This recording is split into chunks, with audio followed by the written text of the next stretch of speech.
Alright, I'm back with another Destiny 2 video. I am not going to talk like a pirate, even though it's Talk Like a Pirate Day, and that is like the thing Bungie is doing because of Season of Plunder. I will put up this flag that they gave me, which is a catch flag. I think that's Aramis's thing, her brand or whatever it's called. Not Mithrex's. I'm pretty sure that's hers because ours is like a spider symbol. We're like flying the spider flag, I thought. Anyway, they sent me this, and it's going over my TV there for the time being.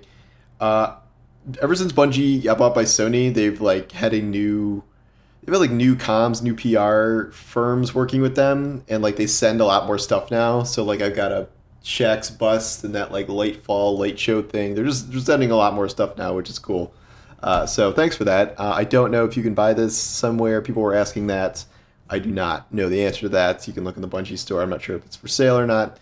Um, anyway, I'm not here to talk about that or pirate stuff at all. I am here to talk about an interesting video I saw from Brad Sams that was getting passed around a few days ago talking about 343 Halo Infinite and how Microsoft is disappointed with that series and how they wanted it to be, if not a Destiny competitor, they wanted something like Destiny in terms of how Bungie is handling that as a live service. And his report, and he's kind of the Microsoft insider, is that Microsoft is disappointed with the way Halo Infinite has gone. We know that when Halo Infinite debuted, they had that big 20 million Spartans are signed on and playing or whatever, which was a series record. However, we now exist in the Xbox Game Pass era, so the vast majority of those were not it didn't sell 20 million copies, because if you have Xbox Game Pass, you are getting the campaign for free, and then the multiplayer was free to play for everybody. So there are no sales involved there.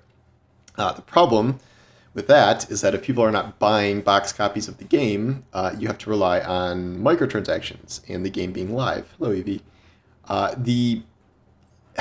The thing is I think Halo Infinite would have sold really, really well as like a $60 game. I think it would have. It was, people were having a good time with the campaign. People were initially having a good time with multiplayer. Where the game fell apart was as a live service, and as it, moved into future seasons and things like that. That's where things kind of started to fall apart. And one thing they got extremely wrong was both the monetization and how the monetization played into the game as a live service. So that was both things like store items and store prices, but also the battle pass and how you would progress through the battle pass with the challenge system. And there have been overhauls to it, but it is not exactly, what people want to see. And we are still in an era here where we are approaching a quote match XP beta, where the shocking concept of getting XP for matches is going to be tested as a beta for battle pass progression. And while they have made many improvements, I think that what Sam's is saying about how this is an overall disappointment to Microsoft is probably true, just based on the what you can observe pretty plainly. He goes on to say that the recent management reshuffling is a result of this. Bonnie Ross cited a family health issue as to why she left, and Sam says this may not be the sole reason. He hopes that her family's okay and everything, but he believes that Microsoft did not want her leading 343 and Halo anymore because of how things have gone with Infinite. And then he goes on to talk about the Destiny comparisons, where Microsoft was trying to make Halo Infinite an ongoing live service game in the vein of what Bungie ended up has done with Destiny. And I don't think Halo Infinite was supposed to be a Destiny killer. Obviously, I don't think there was ever a plan for Destiny to have loot and leveling and gear drops and stuff in the same vein as Destiny. I just think what they were trying to do was trying to come up with a live content delivery model that at least somewhat resembled Destiny. And what they did instead was not really anything remotely close to that. One of the weird things that's never talked about with Halo is that we've never heard at all, in any sense, what their single player content plans are for the future. The idea was that Halo Infinite was going to be this platform to launch future Halo games, and then we wouldn't have to wait, 5 or 6 years between Halo games. And yet everything since launch has been just solely focused on multiplayer, even though this game ends on like one of the biggest cliffhangers of all time. And, they're just about to reveal like this giant new race of enemies, it seems, and like it's like what the whole game is leading up to, and then it just ends. And we have heard essentially nothing about what is next here. And like what I feel like a Bungie Destiny content delivery model would have looked like here is something that, every season you would get at least some level of single player co-op, whatever, story content with Master Chief, and then you would get, a new season for multiplayer stuff. And 343 is still not delivering either of that. Like, nothing is happening with single player. The only thing they're doing with single player at all, or with the campaign, is that they're doing, live, or now not local, online co-op. Like, that is coming at some point to the campaign. You can play co-op. Should have launched with that, obviously, but we literally know nothing about the actual, story to come with Master Chief. And like this, they have done some story stuff related to multiplayer, but it has been like really, really, really basic stuff. And then obviously they have struggled on the multiplayer side of this too, because they have made, their first season was 6 months long. Their second season is now, is it pushing 8, 9, 10 months long after the most recent delay? I forget how long it is now, but like just an absurd, an absurd level of delay. And I don't think, it hasn't been 100% misses. I think they've had a couple live events that are pretty cool. The recent Yappening event, people really liked a lot, but it's just, it's very clear that if the goal was to compete with, the type of content and at least anything close to the volume of content that Bungie has now evolved Destiny 2 into, like, they are not remotely prepared for that. And like the live service game is a tricky thing because it's difficult to deliver live content on a routine basis. But like, it wasn't even just that they can't match Destiny. It's like they can't even match, other rivals in the space like Apex Legends or something where, okay, you have a 3-month season, you have a new hero, and then you have, cosmetics, and then every so often you make map tweaks, you have a new map, you have new gameplay modes, things like that. But Halo Infinite has added just perilously few things, and the most promising thing that they may be adding soon is Forge mode, in which case that will be the community using a bunch of very elaborate tools to design all sorts of stuff. And we have yet to see how 343 will directly embrace that, and that is something that they will have that very few other games have anything close to, so that could be a lot of potential there. But they have really not gotten the whole live thing down. And this is all happening in the face of Sony buying Bungie, which is not an accident.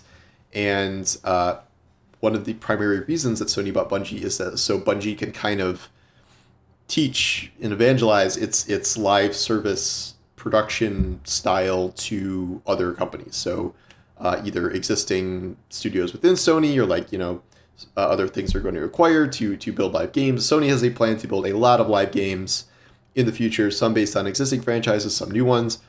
A lot of those are going to fail no matter what Bungie does to try and help. But they are at least kind of trying to move in that direction. And I don't imagine Microsoft is super thrilled with the idea that Bungie was the Halo studio that was working under Microsoft. They love to make Destiny. Destiny has now evolved into a massively popular live service game. 343 has been chasing the Bungie, quote, Bungie magic for a decade now. And then when they were tasked to try and make something somewhat similar to a live experience, they have not been able to do that. And now Bungie is owned by Sony, Microsoft's chief rival, and it is continuing to bolster both live service stuff for Destiny. It will be launching new live service games, and then it is going to teach Sony how to make a bunch of other live service games. So that is not really how Microsoft saw this playing out, I imagine. I do not think they really enjoy the winding road that we have taken here. As for what happens next with Halo Infinite specifically and the Halo brand going forward, one thing Brad Sam says in his video is he hopes that they cancel the Halo TV show and don't make a season 2 and just go back to focusing solely on Halo Infinite and the game itself, because 343 is involved in the show. That's it's not happening. I mean, they're they're filming season 2 like literally as we speak, and season 2 was greenlit before season 1 ever happened. I do think the Halo show is part of the overall disconnect here. I've seen a lot of like 343 praise for the Halo show, and like I think the Halo show is mostly kind of a running joke in the gaming community in terms of just how ridiculously they handled the source material. Like there's some good aspects to it, but like it is an absurd, adaptation, I think, on the whole, and I think that's the majority opinion, but that's not being canceled. In terms of the actual game stuff, I don't know what the plan is, and like I've written before about should Halo be given to another studio, and like it's almost like implausible to even think that, because all these other studios are like busy with their own projects, and like this is a custom engine Halo's now running on, and like 343 has spent a decade doing this, and like I think the idea now is that this leadership shuffle, this management change will produce some results. We just don't know what results those are going to be yet and how quickly they will arrive. They've laid out the roadmap of what's coming, so I don't think we're going to get any surprises within that window, short of more delays for things that may not make it out in the timeline they set out. But like, I really want to know what the overall plan is for the Master Chief storyline going forward, and not just like, will they ever be able to do normal 3-month multiplayer seasons, which seems like the baseline they need to get to at some point. But like, what was this idea of Halo Infinite as a platform? Like, where is this going overall? Like, who is leading this? Where do they see this going? And like, will they be able to kind of get a handle on the game being anything remotely approaching live? Maybe not on the level of Destiny, and they're never going to produce that much content, like almost nobody does, but they are miles away from where they need to be right now. So I guess we'll see. I just thought it was an interesting comparison point that reportedly they were supposed to be emulating Destiny's live service abilities to some degree. So we'll see what happens. It's going to be a very interesting next year to see where things go. I think Forge could really breathe some fresh life into the game, but it depends how that's handled. And then I will enjoy reviewing season 2 of the Halo TV show, which should be something. So anyway, I'm going to go get to pirating and stuff, and all the other stuff I'm supposed to be doing. But thanks for watching, and I will talk to you soon. Take care.